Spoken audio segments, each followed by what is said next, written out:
नमस्कार दोस्तों, बहुत बहुत स्वागत है आपका आपके अपने चैनल में। दोस्तों, इस वीडियो में हम चर्चा कर रहे हैं यूपी ट्रिपल एससी की पूर्व परीक्षाओं में जो भारत के भूगोल से संबंधित प्रश्न आए थे उनको देख रहे हैं। तो ये उसी क्रम में भाग 3 है। भाग 2 भाग 1 की चर्चा कर चुके हैं। इस वीडियो में हम भारत का राजनीतिक भूगोल से संबंधित प्रश्न देखेंगे जो पूर्व परीक्षाओं में आए हैं। तो चलिए देखते हैं।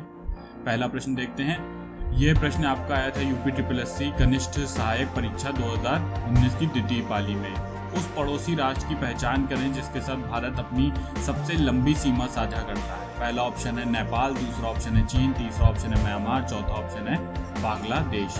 तो बताना है कि सबसे लंबी सीमा साझा कहाँ करता है, किस देश के साथ करता है भारत। तो इसका सही उत्तर हो जाएगा बांग्लादेश। ठीक है, तो सही उत्तर क्या होगा, बांग्लादेश हो जाएगा। चलिए इसकी कुछ व्याख्या देख लेते हैं। भारत की सबसे लंबी सीमा कितनी है, यह है 4096 किलोमीटर। बांग्लादेश के साथ लगती है ये सीमा। इसके बाद जो देश आते हैं उनमें चीन है, दूसरे नंबर पर पाकिस्तान है, फिर नेपाल है, फिर म्यांमार है, फिर भूटान है, फिर अफगानिस्तान है। यहाँ जितनी भारत की सीमा साझा होती है उसका किलोमीटर भी दिया गया है, तो आप देख सकते हैं। और ये प्रश्न हम पढ़ा भी चुके हैं जब हम भारत के पड़ोसी राज्य से संबंधित वीडियो देख रहे थे, तो उसमें हमने पढ़ाया था। तो चलिए देखते हैं अगला प्रश्न। भारतीय प्रायद्वीप कहाँ तक फैला हुआ है। ठीक है, तो भारतीय प्रायद्वीप कहाँ तक फैला हुआ है आपको बताना है। ये प्रश्न आया था यूपी ट्रिपल एससी कनिष्ठ सहायक परीक्षा में। पहला ऑप्शन है अरब सागर, दूसरा ऑप्शन है हिंद महासागर, तीसरा ऑप्शन है हिमालय सागर, चौथा ऑप्शन है बंगाल की खाड़ी। तो भारतीय प्रायद्वीप कहाँ तक फैला हुआ है, चलिए उत्तर देखते हैं, हिंद महासागर। ठीक है, तो हिंद महासागर तक फैला हुआ है भारतीय प्रायद्वीप। ठीक है, तो हम देख सकते हैं कि भारतीय प्रायद्वीप को अगर हम देखें तो कैसा दिखता है। भारतीय प्रायद्वीप ये हो गया। ठीक है, प्रायद्वीप वो क्षेत्र होता है जो 3 तरफ से समुद्र से घिरा होता है। तो देखेंगे आप कि हिंद महासागर तक जो है ये पूरा क्षेत्र भारतीय प्रायद्वीप फैला हुआ है। ठीक है, चलिए अगला प्रश्न देखते हैं। कर्क रेखा निम्नलिखित में से किन राज्यों से होकर गुजरती है आपको बताना है। तो आपके ऑप्शन दिए हुए हैं और यहाँ पे स्टेट दिए गए हैं। तो इसमें से आपको बताना है कि किन किन स्टेटों से गुजरती है। पहले ऑप्शन में 4 स्टेट दिए हैं, दूसरे ऑप्शन में जो दिए हैं गुजरात, आसाम, मिजोरम, तीसरे ऑप्शन में आपका दिया है गुजरात, झारखंड और मिजोरम, फिर चौथे ऑप्शन में दिया है गुजरात और झारखंड। चलिए सही उत्तर देख लेते हैं। सही उत्तर आपका क्या हो जाएगा, गुजरात, झारखंड और मिजोरम। ठीक है, तो इसकी व्याख्या देख लेते हैं। कर्क रेखा भारत के लगभग बीचों बीच से होकर गुजरती है। इस रेखा पर पड़ने वाले भारत के जो राज्य हैं उनकी संख्या कितनी है, 8 राज्यों से होकर गुजरती है। इसमें कौन कौन से हैं, गुजरात है, राजस्थान है, मध्य प्रदेश है, छत्तीसगढ़ है, झारखंड है, पश्चिम बंगाल है, त्रिपुरा है और मिजोरम है। तो ये 8 राज्य हैं जिनसे कर्क रेखा होकर गुजरती है। चलिए अगला प्रश्न देखते हैं। निम्नलिखित में से कौन सा जिला भारत की अंतर्राष्ट्रीय सीमा पर है। पहला ऑप्शन है गोरखपुर, दूसरा ऑप्शन है जयपुर, तीसरा ऑप्शन है किन्नौर, चौथा ऑप्शन है कुलेर। ठीक है, तो ये प्रश्न आया था यूपी ट्रिपल एससी सम्मिलित अवर अधीनस्थ परीक्षा 2016 में। चलिए उत्तर देख लेते हैं। तो किन्नौर जो है इसका सही उत्तर है। किन्नौर जो है ये भारत की अंतर्राष्ट्रीय सीमा पर स्थित जिला है। चलिए इसकी कुछ व्याख्या देख लेते हैं। किन्नौर हिमाचल प्रदेश का पूर्वोत्तर में स्थित एक जिला है जो पूर्व में तिब्बत से घिरा हुआ है। जास्कर, ग्रेट हिमालय, धौलाधर यहाँ के प्रमुख पर्वत हैं। सतलज किन्नौर की मुख्य नदी है और स्पीति तथा बसिया इसकी सहायक नदियां हैं। यह जिला जो है ये सामरिक रूप से भी महत्वपूर्ण है। इस जिले का मुख्यालय कहाँ है, रिकांग पीओ में। ठीक है, रिकांग पीओ में मुख्यालय है। चलिए अगला प्रश्न देखते हैं। निम्नलिखित में से किस देश के साथ भारत की अंतर्राष्ट्रीय सीमा नहीं लगती है, बताना है। तो पहला ऑप्शन है पाकिस्तान, दूसरा ऑप्शन है बांग्लादेश, तीसरा ऑप्शन है भूटान, चौथा ऑप्शन है श्रीलंका। ठीक है, तो सही उत्तर का आपको चयन करना है। चलिए उत्तर देखते हैं। तो श्रीलंका से हमारी जो है भौतिक सीमा नहीं लगती है। ठीक है, मतलब भारत की अंतर्राष्ट्रीय सीमा नहीं लगती है। क्यों नहीं लगती है, देखते हैं कहाँ कहाँ इसकी व्याख्या देख लेते हैं। भारत की स्थलीय सीमा जो है वो उत्तर में देखेंगे आप। तो भारत के जब आप नक्शा देखेंगे तो भारत के जो उत्तर में है तो ये चीन है, चाइना। ठीक है, और उत्तर पश्चिम में अफगानिस्तान है, उसके बाद पश्चिम में पाकिस्तान है, उसके बाद पूर्व में बांग्लादेश है और म्यांमार है। ठीक है, इसके बाद उत्तर पूर्व में भूटान है। ठीक है, भूटान है और आप देखेंगे कि उत्तर में नेपाल भी है। तो श्रीलंका तो है लेकिन इससे हमारी सीमा अंतर्राष्ट्रीय सीमा नहीं लगती है। भारत की अंतर्राष्ट्रीय सीमा नहीं लगती है, हालांकि जल क्षेत्र जो है वो लगता है। चलिए अगला प्रश्न देखते हैं। भारत की सीमाएं कितने देशों से लगती हैं। तो पहला ऑप्शन है 4, दूसरा ऑप्शन है 5, तीसरा ऑप्शन है 7, चौथा ऑप्शन है 9। तो चलिए उत्तर देख लेते हैं। 7 देशों के साथ हमारी सीमाएं, हमारे देश की, भारत की सीमाएं लगती हैं। चलिए व्याख्या देख लेते हैं। भारत की सीमा जो है स्थलीय जो है वो 7 देशों के साथ लगती है, जिसमें पाकिस्तान, बांग्लादेश, चीन, नेपाल, म्यांमार, भूटान, अफगानिस्तान है। उसके बाद भारत की स्थलीय सीमा की लंबाई कितनी है, तो ये 15,106 किलोमीटर है। भारत बांग्लादेश के साथ 4,096 किलोमीटर की सबसे लंबी सीमा बनाता है, जो कि हम पूर्व प्रश्न में देख भी चुके थे। अगला प्रश्न देखते हैं। भारत की स्थलीय सीमा की लंबाई कितनी है? पहला ऑप्शन है 13,400 किलोमीटर, दूसरा ऑप्शन है 11,600 किलोमीटर, तीसरा ऑप्शन है 9,800 किलोमीटर, चौथा ऑप्शन है 15,200 किलोमीटर। ठीक है, तो सही उत्तर चलिए देख लेते हैं क्या है। सही उत्तर है 15,200 किलोमीटर की सीमा जो है भारत की स्थलीय सीमा की लंबाई है। ये प्रश्न आया था यूपीट्रिपलएससी मंडी परीक्षा 2018 में। चलिए अगला प्रश्न देखते हैं। भारत और श्रीलंका को अलग करने वाली जल राशि कौन सी है? पहला ऑप्शन है ग्रेट चैनल, दूसरा ऑप्शन है 8 डिग्री चैनल, तीसरा ऑप्शन है पाक की जल संधि, चौथा ऑप्शन है 10 डिग्री चैनल। तो भारत और श्रीलंका को अलग करने वाली जल राशि कौन सी है? चलिए उत्तर देखते हैं। तो पाक जल संधि जो है ये भारत और श्रीलंका के मध्य स्थित है। इसकी कुछ व्याख्या देख लेते हैं। समुद्र पार भारत का सर्वाधिक निकट देश कौन सा है? श्रीलंका है, जो पाक जलमंडल द्वारा भारतीय भूभाग यानी तमिलनाडु से पृथक होता है। यह बंगाल की खाड़ी को मन्नार की खाड़ी से जोड़ता है। पाक जल संधि का नामकरण मद्रास प्रेसिडेंसी के गवर्नर रहे रॉबर्ट पाक के नाम पर किया गया था। अगला प्रश्न देखते हैं। निम्नलिखित में से क्या जो है वो 10 डिग्री चैनल से अलग किए गए हैं? पहला ऑप्शन है लक्षद्वीप और मालदीव, दूसरा ऑप्शन है अंडमान और निकोबार द्वीप समूह, तीसरा ऑप्शन है मिनिकॉय द्वीप और मालदीव, चौथा ऑप्शन है कवरत्ती और मिनिकॉय द्वीप। तो ये प्रश्न आया था यूपीट्रिपलएससी सम्मिलित अवर अधीनस्थ सेवा परीक्षा 2016 में। चलिए उत्तर देखते हैं। अंडमान और निकोबार द्वीप समूह जो है वो 10 डिग्री चैनल से अलग किए गए हैं। जब हम भाग 2 पढ़ रहे थे तब हमने देखा भी था। अगर हम इसमें भी डिटेल देखें तो जो है हमने आपको याद करने के लिए एक ट्रिक बताई थी कि 10 डिग्री चैनल आप क्या कैसे याद रखेंगे। तो आपने देखा था कि लघु अंडमान को, जो स्मॉल, जिसको हमने कहा था लघु अंडमान, ठीक है, इसको जो है ये अलग कर रहा था कार निकोबार से। ठीक है, कार निकोबार से। तो हमने बताया था कि आप इसको कैसे याद रखेंगे। स्मॉल 10 कार याद रखिए। ठीक है, तो 10 छोटी कारें आप याद रखेंगे तो आपको ये याद रहेगा। चलिए इसकी कुछ व्याख्या देख लेते हैं। लघु अंडमान और कार निकोबार द्वीप समूह को 10 डिग्री चैनल जो है द्वारा अलग किया जाता है। अंडमान निकोबार जो है केंद्र शासित प्रदेश हैं, जो बंगाल की खाड़ी में अवस्थित हैं। इसका सर्वोच्च शिखर कौन सा है? सैडल पीक है। 8 डिग्री चैनल मालदीव एवं मिनिकॉय को, और 9 डिग्री चैनल जो है मिनिकॉय को शेष द्वीपों यानी लक्षद्वीप से अलग करता है।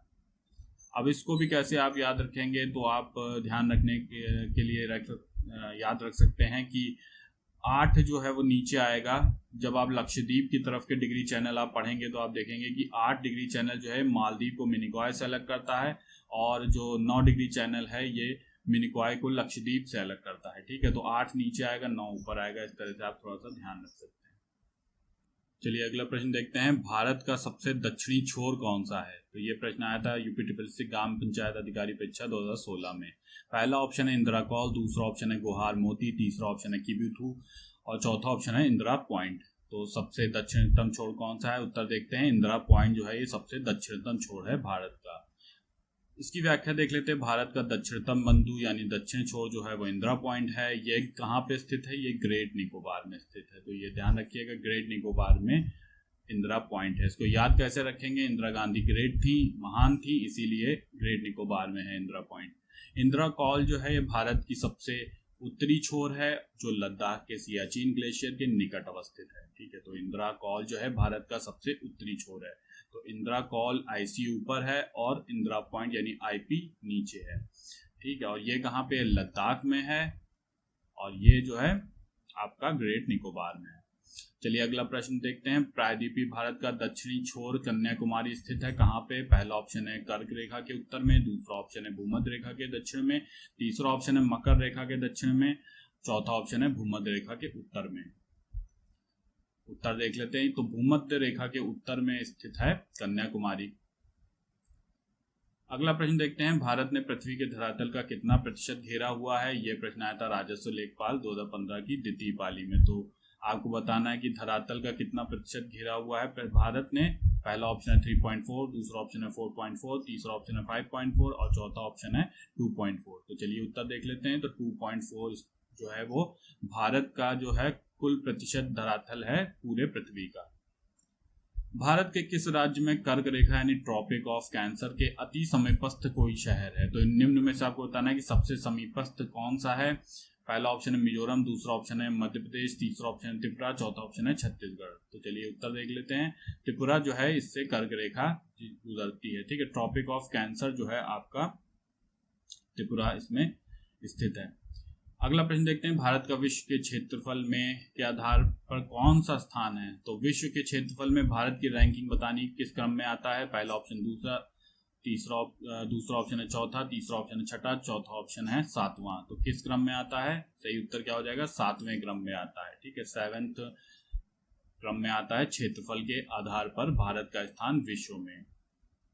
देख लेते हैं अन्य कौन से स्थान है। तो भारत का तो हमने देखा कि विश्व में 7वां स्थान है। और भारत से बड़े बड़े कौन से हैं? रूस है, कनाडा है, यूएसए है, चीन है, ब्राजील है और ऑस्ट्रेलिया, ठीक है। तो आप इसको याद कैसे रखेंगे? आपके पास सीधा आपका आर से रशिया, सी से कनाडा और ए से अमेरिका, सी से चीन, बी से ब्राजील और ए से ऑस्ट्रेलिया। तो आप इसको याद रखिए रकैकबा, ठीक है। या फिर आप ऐसे भी याद रख सकते RCA CBA, ठीक है। तो इस तरह से भी याद रखेंगे तो भी ये ध्यान रहेगा। तो भारत के से बड़े जो देश हैं वो याद रहेंगे। अंडमान और निकोबार तथा लक्षद्वीप समेत भारत की कुल तटीय रेखा की लंबाई लगभग कितनी है? पहला ऑप्शन है 6500 किलोमीटर, दूसरा ऑप्शन है 4200 किलोमीटर, तीसरा ऑप्शन है 7500 किलोमीटर, चौथा ऑप्शन है कि आपका 9200 किलोमीटर। तो सही उत्तर आपको बताना है। सही उत्तर क्या हो जाएगा? 7500 किलोमीटर जो है ये अंडमान निकोबार तथा लक्षद्वीप समेत भारत की कुल तटीय रेखा की लंबाई है, ठीक है। ये तटीय रेखा की लंबाई कर रहे हैं, ठीक है। तो तटीय रेखा की लंबाई कितनी हो गई आपका? 7500 किलोमीटर। चलिए इसकी व्याख्या देख लेते हैं कुछ। भारत 3 ओर से समुद्र से घिरा हुआ है। यह पूर्व में बंगाल की खाड़ी, दक्षिण में हिंद महासागर तथा पश्चिम में अरब सागर से घिरा हुआ है। भारत के तटरेखा की कुल लंबाई कितनी है? 7516 किलोमीटर। जबकि मुख्य भूमि से लगे कुल तट की लंबाई कितनी है? ये है 5421 किलोमीटर। तो बात देखिए, अगर सिर्फ आप का मुख्य भूमि का पूछा जाएगा यानी जिसमें द्वीपों को शामिल नहीं किया जाएगा तो ये हो जाएगी 5421 किलोमीटर। लेकिन अगर पूछा जाए कुल तट रेखा जिसमें द्वीपों यानी अंडमान और लक्षद्वीप और निकोबार द्वीप ये सब शामिल किए जाए तो ये हो जाएगी 7516 किलोमीटर।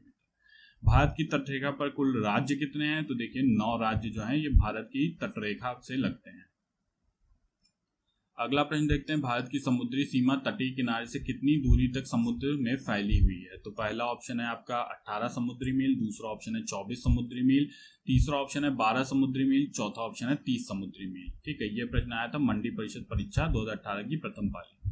उत्तर देखते हैं तो 12 समुद्री मील जो है इसका सही उत्तर हो जाएगा। चलिए व्याख्या देख लेते हैं इसकी कुछ। United Nation Convention on the Law of the, Sea short form में कहते हैं एनक्लोज, के आधार पर भारत की समुद्री सीमा 3 प्रकार की है। पहली सीमा कौन सी है? पहली है टेरिटोरियल सी यानी प्रादेशिक समुद्री सीमा। ये आधार रेखा से समुद्र में 12 समुद्री मील तक प्रादेशिक सीमा है। समुद्र में प्रादेशिक समुद्री सीमा तक भारत का संपूर्ण अधिकार है, ठीक है। तो ये संपूर्ण अधिकार है। अब आपका आधार रेखा क्या होती है? आधार रेखा ऐसी रेखा होती है जैसे मान लीजिए कोई तट कटे होते हैं तो इनको पहले एक लाइन में कर दिया जाता है तो उसको बेस लाइन मान लिया जाता है। फिर इन्होंने कहा कि जैसे बेस लाइन कुछ किलोमीटर तो मान लीजिए जिसमें सारे तट जो हैं समान हो गए, फिर वहां से 12 समुद्री मील जो है वो भारत की ऐसी सीमा है जहां पर भारत का संपूर्ण अधिकार है। अगला क्या है? दूसरा जो है वो प्रकार है कि अविच्छिन्न मंडल या संलग्न क्षेत्र, जिसको हम कॉन्टिगुअस जोन भी कहते हैं।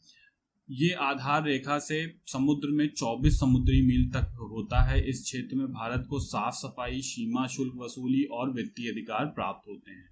इसके बाद अगला प्रकार जो है वो एक्सक्लूसिव इकोनॉमिक जोन का है, अनन्य आर्थिक क्षेत्र का। यह आधार रेखा से 200 समुद्री मील तक होता है। इस क्षेत्र में भारत को नए द्वीपों का निर्माण, वैज्ञानिक परीक्षण तथा प्राकृतिक संसाधनों के दोहन का संपूर्ण अधिकार होता है। यही कारण है कि आपने पढ़ा होगा साउथ चाइना सी में जो ये चीन है वो कृत्रिम द्वीपों का निर्माण कर रहा है, जिससे उसका जो क्षेत्र है वो बढ़ जाए और वो जो है अपने ज़्यादा से ज़्यादा समुद्र को साउथ चाइना सी के कवर कर पाए।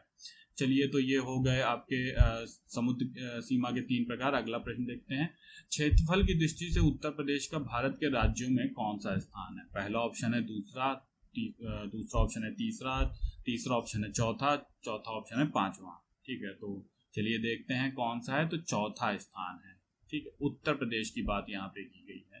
भारत के सभी राज्यों में उत्तर प्रदेश का जो क्षेत्रफल के आधार पर राज्य है वो चौथे क्रम का है। अगला देखते हैं, त्रिपुरा अपने उत्तर, दक्षिण, पश्चिम में से घिरा हुआ है। ठीक है, तो त्रिपुरा की बात की गई है, ये 3 तरफ से घिरा हुआ है। तो आपको बताना है कि कौन से देश से घिरा है। पहला ऑप्शन है म्यांमार, दूसरा ऑप्शन चीन, तीसरा ऑप्शन थाईलैंड, चौथा ऑप्शन है बांग्लादेश।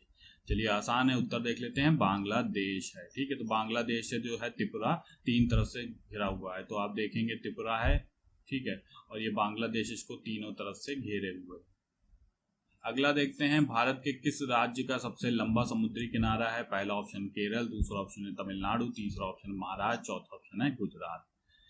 चलिए उत्तर देख लेते हैं। तो गुजरात जो है ये आपका सबसे लंबी समुद्री किनारा है। ठीक है, ये प्रश्न भी बहुत इंपॉर्टेंट है, अक्सर पीसीएस की परीक्षा में पूछ लिया जाता है या फिर आपका यूपी ट्रिपल एससी में। भारत की उच्चतम वार्षिक वर्षा कहाँ पर दर्ज की गई है? पहला ऑप्शन है मासिनराम, दूसरा मासिनराम मेघालय में, दूसरा ऑप्शन है चंबा हिमाचल प्रदेश में, तीसरा ऑप्शन है नामची सिक्किम में, चौथा ऑप्शन है चुरू राजस्थान में। तो बताना है कि कहाँ पे सबसे ज्यादा वार्षिक वर्षा होती है। चलिए उत्तर देख लेते हैं, मासिनराम मेघालय में। अगला प्रश्न देखते हैं, पश्चिमी विक्षोभ जिसके कारण उत्तर पश्चिमी भारत में बारिश होती है, इसका उत्पत्ति स्थल है, कहाँ पे होती है उत्पत्ति? पहला ऑप्शन है काला सागर, दूसरा ऑप्शन है कैस्पियन सागर, तीसरा ऑप्शन है भूमध्य सागर, चौथा ऑप्शन है अरल सागर। उत्तर देख लेते हैं। तो भूमध्य सागर के जो क्षेत्र है यहाँ पर क्या होता है, पश्चिमी विक्षोभ की उत्पत्ति होती है। ठीक है, तो पश्चिमी विक्षोभ की उत्पत्ति के कारण ही जो है उत्तर पश्चिम भारत में बारिश हो पाती है। अगला देखते हैं, भारत का मानक समय मेरिडियन कौन सा है? पहला ऑप्शन है आपका 8 डिग्री 30 मिनट ईस्ट देशांतर, दूसरा है 37 डिग्री 6 मिनट नॉर्थ देशांतर, तीसरा है 68 डिग्री 7 मिनट ईस्ट देशांतर, चौथा ऑप्शन है 97 डिग्री 25 मिनट ईस्ट देशांतर। तो सही उत्तर क्या हो जाएगा आपका? पहला ऑप्शन जो है वो आपका सही हो जाएगा। ठीक है, अगला इसकी व्याख्या देख लेते हैं। भारत का मानक समय मेरिडियन जो है वो 82 डिग्री 30 मिनट ईस्ट देशांतर है, जो उत्तर प्रदेश के प्रयागराज मिर्जापुर से होते हुए गुजरती है। मानक समय रेखा भारत के 5 राज्यों से गुजरती है। तो ये 5 राज्य कौन कौन से हैं? पहला है उत्तर प्रदेश, दूसरा है मध्य प्रदेश, तीसरा है छत्तीसगढ़, चौथा है उड़ीसा और पांचवा है आंध्र प्रदेश। चलिए अगला देखते हैं। तो ये भाग 3 था, भाग 3 था, और इसके बाद जो है भारत के भूगोल से विविध का भाग 4 आएगा, इसको भी देखना मत भूलिएगा। तो मिलते हैं भाग 4 में, तब तक के लिए धन्यवाद।